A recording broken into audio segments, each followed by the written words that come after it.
Swiss voters have agreed by a nearly 2-to-1 margin to adopt tighter gun controls in line with changes to EU rules, heading off a clash with Brussels.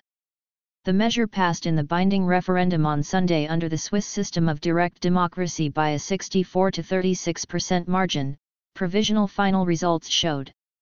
The restrictions, which apply to Switzerland as a non-EU member because it is part of Europe's Schengen open border system, had raised hackles among shooting enthusiasts before the vote. Failure to adopt the rules could have forced Switzerland to leave the passport-free Schengen zone and the Dublin joint system for handling asylum requests. After militants killed scores of people in Paris in 2015, the EU in 2017 toughened laws against purchasing semi-automatic rifles such as the ones used in those attacks and made it easier to track weapons in national databases. The initial EU proposal provoked an outcry because it meant a ban on the Swiss tradition of ex-soldiers keeping their assault rifles.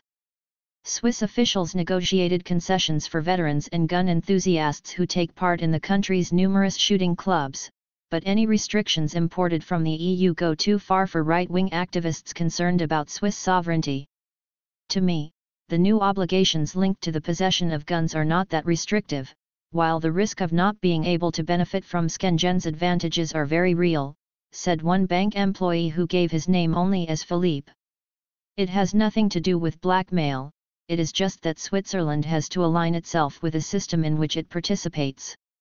Gun rights proponents complained the rules could disarm law-abiding citizens and encroach on Switzerland's heritage and national identity, which includes a well-armed citizenry.